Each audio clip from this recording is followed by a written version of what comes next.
Hello everyone, welcome back. Today we're discussing ancient Egyptian art with an emphasis on those images and concepts from your study guide.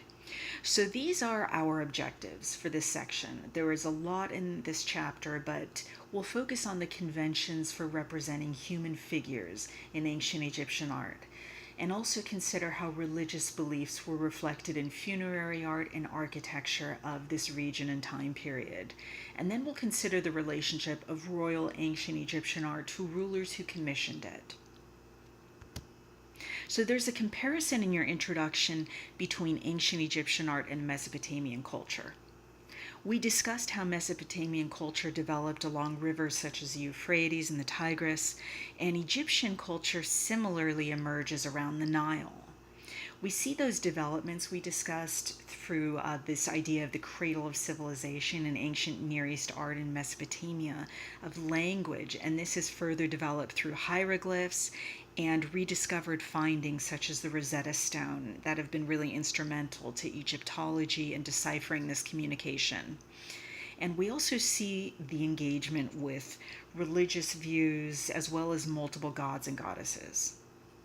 So we are beginning in pre-dynastic Egypt, when Egypt was divided into upper and lower regions. And this is our first image in the text. It's from the capital of Upper Egypt, where we see the influence of Mesopotamian art that offers evidence of this contact between these cultures. We also see here early on the interest in the afterlife. You can see the white boats that symbolize the journey of life and death, where we see mourning women in tombs. So even in pre-dynastic Egypt, we see this conceptualizing of the afterlife that we continue seeing throughout ancient Egypt. So moving on to the Narmer palette, this is the first image on your list of images. And let's consider these questions, and feel free to pause this as always so that you can kind of engage a little interactively. So these are the questions we'll consider with this work. What is the function of the Narmer palette? Why is it significant? How do we read it? And what is represented here? And also keep in mind some of the vocabulary terms that I draw your attention to with red. You have conventions, this established way of portraying values in art, and we'll see how this will persist over centuries, as well as composite form, which I apologize was cut off here, but is on your study guide. And this is basically a way of portraying a figure from profile as well as frontally simultaneously. And we will also see this portrayal of the human form as well as gods being portrayed through a composite form, and this is a convention we'll see throughout the centuries as well too. So let's consider these questions before we discuss the Narmer palette.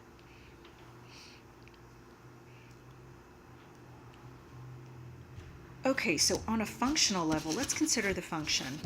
This is a palette for eye makeup that was protective against the sun and environment. And let's consider going beyond the function of this. We could see this as very much an early example of propaganda and the way Narmer portrayed his conquest as the unifier of Egypt. So let's consider why this is significant. So this is a visual representation of one of the most significant historical events in early dynastic Egypt. And this is a time, as you remember from your text, that is very focused on kingship. And this shows you the unification of Upper and Lower Egypt. And this is reinforced on the front as well as on the back of this palette through its multiple registers. So this is also significant. This palette of Narmer is also significant because it establishes convention. Once again, this idea of representing visual forms and narratives in art that would be continued for thousands of years, as well as what we see as establishing composite form as well too. Frontal views of a figure as well as showing the body, the same body and form through profile as well. So something that's unique about this as well too is this is an example of commemorative art rather than funerary, which is going to be one of the focuses that we'll be looking at through the rest of our artistic examples as well as architectural ones. So let's move on here and consider, how do we read this image? So if you see, you have the front and the back view of this. So let's start with the back, which is at the top here, upper left. So if we look at the back of the palette, we see 3 registers. And even though each register has its own iconography with significance, our eye goes to the middle. And this is what we're talking about here. This is the back view of the Narmer palette, and this is the central register that our eye is immediately drawn to because of its importance. So here we see Narmer as the central figure. And he's wearing the Upper Egyptian crown, which is identifiable through this form resembling a bowling pin. There were multiple crowns in Egypt, and here we're going to see why it's important that he's wearing the Egyptian crown. We also see him, his rope is tied to somebody connected to Lower Egypt. So we have that connection between Upper and Lower Egypt visually portrayed. And thus we see this theme of the unification of Egypt through this palette on both of its sides. And we also recognize his unmistakable power through the use of hieratic scale. And we see his power and his might being inflicted upon everything as we see him subjugating his enemies. So let's consider the rest of the iconography still remaining in this central register. To the left, to Narmer's left, we see the sandal bearer as Narmer wears no shoes, which is significant because it reminds us that he's upon sacred ground and that we're witnessing something significant. To our right, and as well as to our right as we view Narmer, we see Horus, the sky god, in the form of a falcon with a human arm. And beneath the central register, so here, as we move down, you see more trampled figures. And in the top register here, we see Narmer's name is inscribed in a hieroglyph representing a royal palace. And you'll see references throughout this palette of conquest of the city as well as conquest of the country, as well as conquest of Upper and Lower Egypt. And this hieroglyphic reference to Narmer here is flanked, of course, by these 2 figures. And these are representations of the goddess Hathor, stylized as a cow with women's faces. Okay, now let's consider, if we look beneath the back of the palette, this is the front of the palette. And we have multiple registers that reinforce some of the themes that we've kind of discussed here. So here at the top, if we look at this upper register, once again we see the portrayal of Hathor, once again with a woman's face.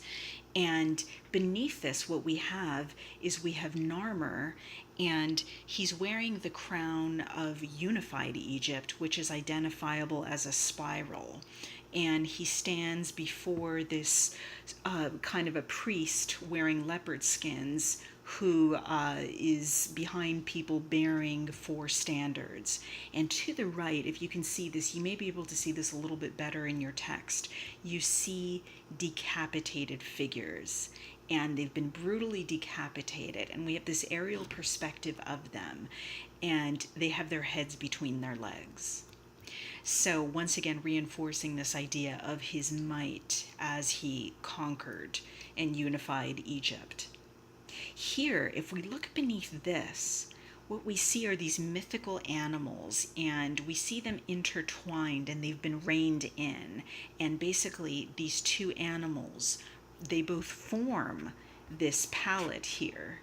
This is one of the areas where the makeup could have been mixed and then applied.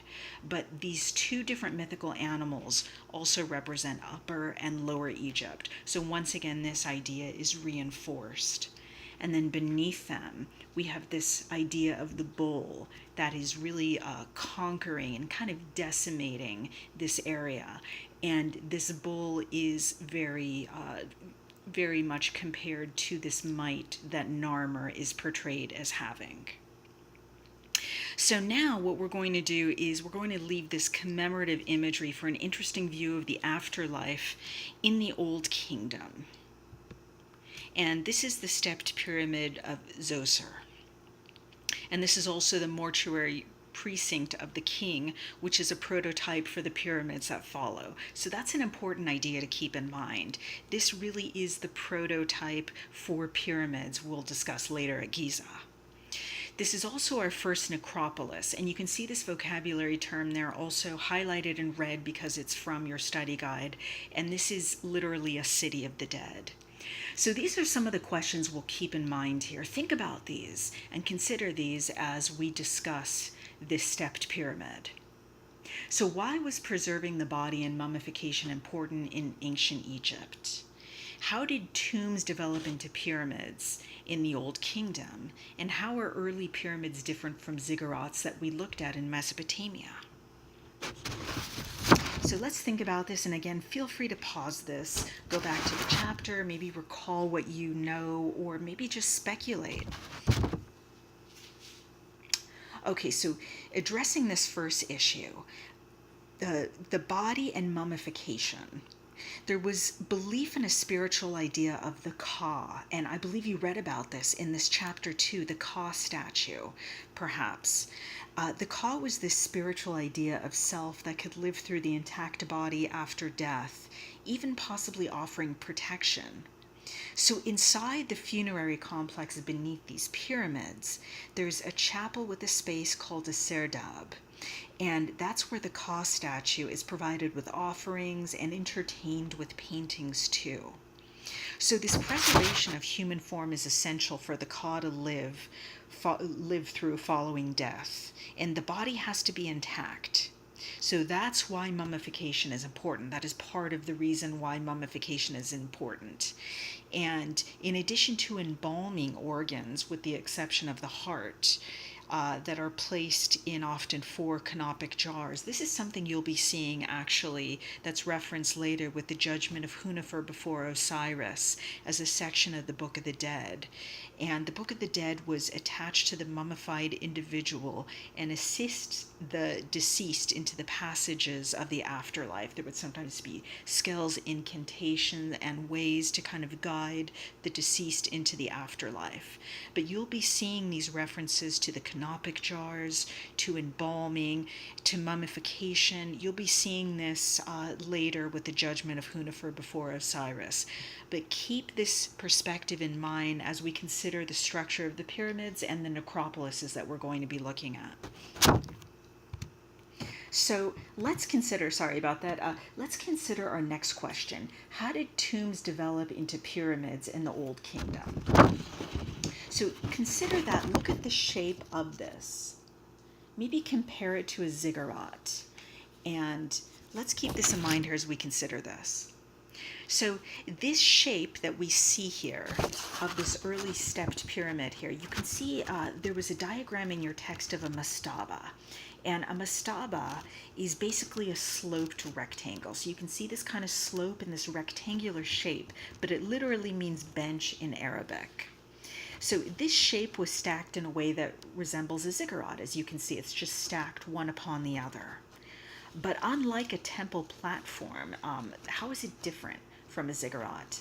Unlike a temple platform, this is more of a monument to immortality, and it also contains the entombed as well too. So this is not only a prototype for pyramids, but also this was designed by the first known architect Imhotep, who's a vizier to Zoser, a very high-ranking assisting official. So keep in mind, before we look at Giza, keep in mind that this is the prototype, this kind of stacked mastabas that we see, which eventually takes us into this.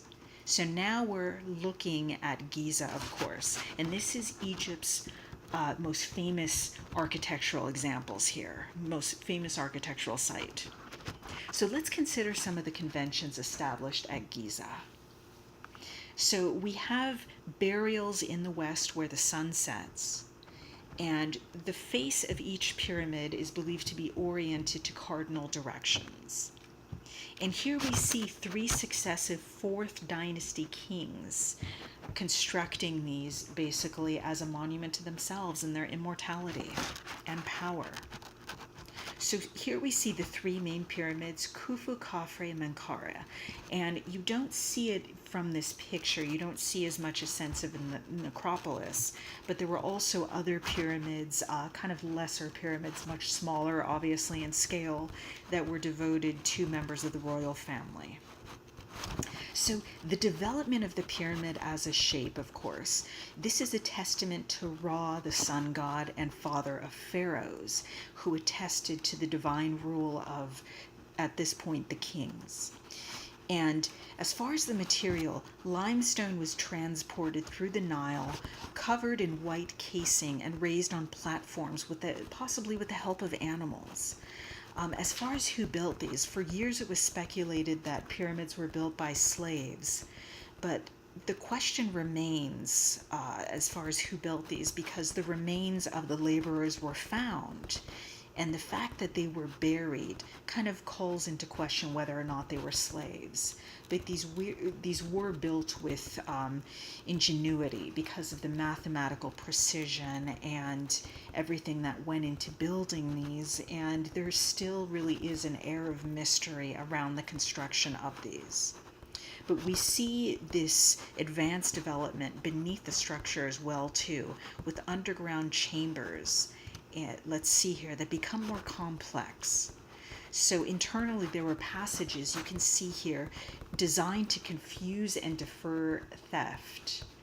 And there were these passages that were supposed to kind of, because of how common it was to raid these tombs, there would be secret passageways, but centrally you'd have the king's chamber, and the grand gallery would eventually lead to this, and you would also have these kind of adjoined air shafts as well too. And here, of course, we have Khafre. So as far as the development of statuary and portraiture on a monumental scale, we see this with the Pyramid of Khafre, which is the best preserved here. And here we have Khafre, this unique example of this monumental sculpture between the causeway, and the causeway is where the king would be ceremoniously transported to his tomb. And this leads to the pyramid. So the Sphinx is this lion figure with a human head, most likely representing Khafre, most likely a portrait of Khafre. And inside the Valley Temple near the Sphinx, we also see portraiture and statuary of leaders continuing to emerge. So we also see here this iconography portrayed that's establishing conventions. So for example, if you look at Khafre, you see the Nemi's headcloth that we'll be seeing a lot, all the way to King Tut. And you see the beard, you also see the kilt, and you see the wings of Horus protecting him. You also see this sense of kind of strength through this subtractive method of stone, as many of these were sculpted in stone. And there's this real emphasis on this kind of strength, solidity, and symmetry and order.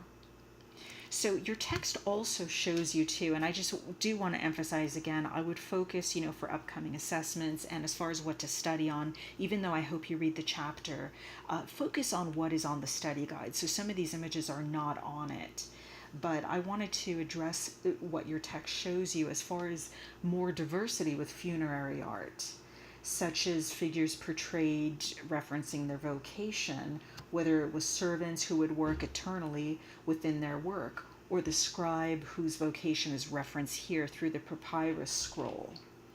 So if you look at this scribe here and maybe compare him in your mind to Khafre here, you see a real kind of difference. And maybe pause on this and consider what some of those differences are. So obviously this scribe is not on a throne. He is not represented as idealized, such as Menkaure. But we see that his eyes are illuminated by the rock crystal they would have been inlaid with. And his undeified form is shown in the folds of soft flesh above the text he holds here. So there's this very kind of relaxed rendering of his body. And Of course, once again, his vocation is referenced through this papyrus scroll. Something else that I'd like to draw your attention to is you've seen through this chapter as well too, there's a reference to the very extreme gender dynamics in leadership. Here we, of course, let's see, I would like to draw your attention to the colonnades here.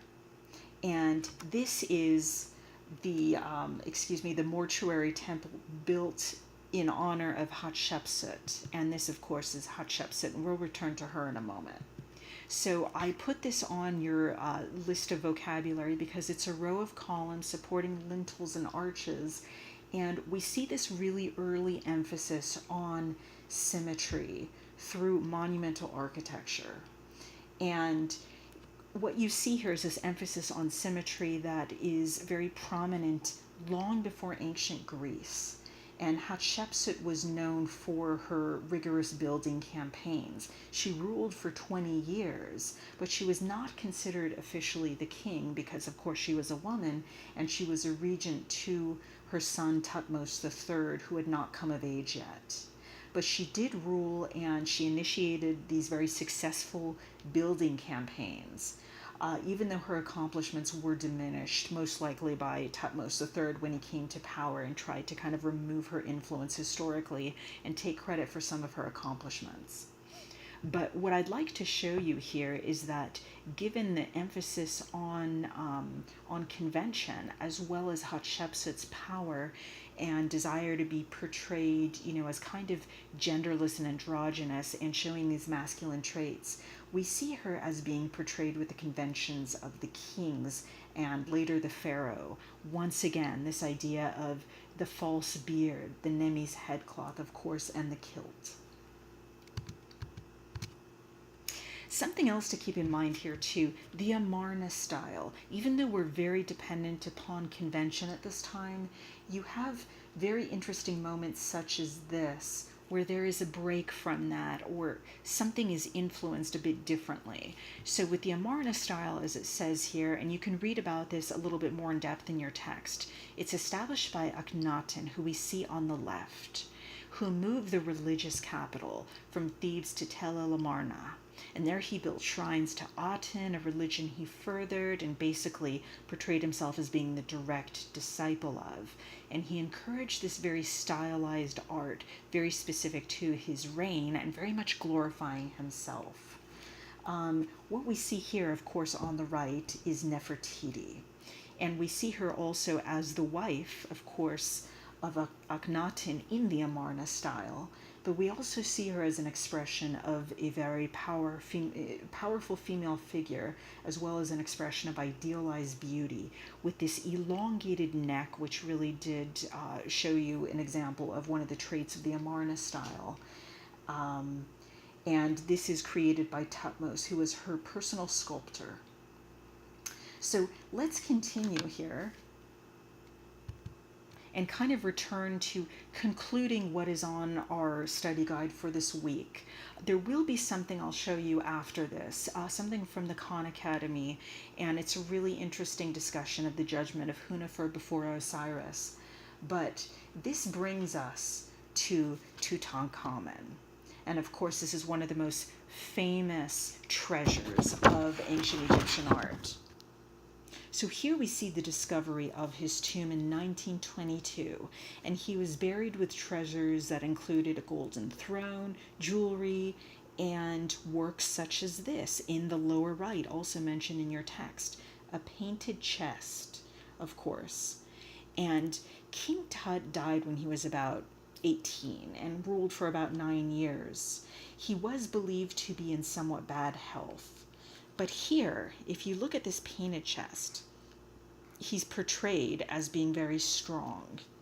He's portrayed in hieratic scale once again on this chariot with this bow and arrow and conquering these Asians as well that you see here to the right, and basically this very violent bloodbath. So this is a testament to his strength and kind of, in a sense, the power of narrative, the liberties that takes, and also possibly the power of propaganda in a way. But of course, as we move on, what we're focusing on here is the crown jewel of his tomb, which is the innermost coffin. So even though we see some departure from convention in the Amarna style, we also see some consistency as well too in portraying kings and now pharaohs. So let's consider Tutankhamun. This question: how is he portrayed through both the Amarna style as well as through convention? So feel free to pause this, think about this, recall what your text discusses, and maybe consider what we discussed with Akhenaten. So I don't know if you remember from our image of Akhenaten here, we see Akhenaten portrayed with the crook and flail here. These are references to kingship, to fertility, as well as to power. And once again, we see this through Tutankhamun here. We also see, though, the convention that we've been seeing for centuries now: the Nemi's headcloth, the kilt, the beard, and what you also see here is he's portrayed as a form of Osiris, the god of death, with once again these attributes of the crook and the flail, referencing again his kingship, fertility. And there's also a reference to Wadjet, and this is the cobra goddess. And you see this referenced in his Nemi's headcloth, as well as Nekhbet with the vulture wings. So he's portrayed in about 1/4 ton of gold, and the skin of gods was believed to be gold. So a couple of side notes, a couple of interesting points to kind of end with Tutankhamun. So you may have read about this in around 2015. The mask of Tutankhamun was dropped and the beard was broken off, which of course was mortifying. And some of the members of this museum in Cairo were suspended for this. It was rumored that some were believed to be going to court over this. But it was affixed. Initially, they had attached it in a way that, was very flawed, but the international community came together and conserved this, and it has been restored. But in more exciting news for Southern California, I will leave you with this. This is the King Tut exhibition, and this is at the California Science Center, and this is currently happening. So I encourage you to go to their website and find out about making a reservation if you're able to, and visit this if you can. This large exhibition of treasures that has left ancient Egypt and is now here in Southern California. And you can also, I also encourage you to do this. After you end this page on the module, I encourage you to go to what I'm posting here, the Judgment of Hunefer before Osiris, and the Khan Academy has a very interesting description of this. And you'll see the references to what we've discussed here with the canopic jars, this entrance into the underworld, this trying to pass this test where the heart was weighed against a feather to decide if this individual, in this case Hunefer, would pass and be presented to Osiris here. And there are many references to embalming and the process of mummification, such as the natron salt that would dry the body out. And you see this kind of multiple narrative that expresses the worldview that is so fascinating, that people will always be fascinated by about ancient Egypt. So let's stop there. I encourage you to watch this video from the Khan Academy, really interesting, and let me know if you have questions about anything. Okay, I look forward to our next conversation. Goodbye.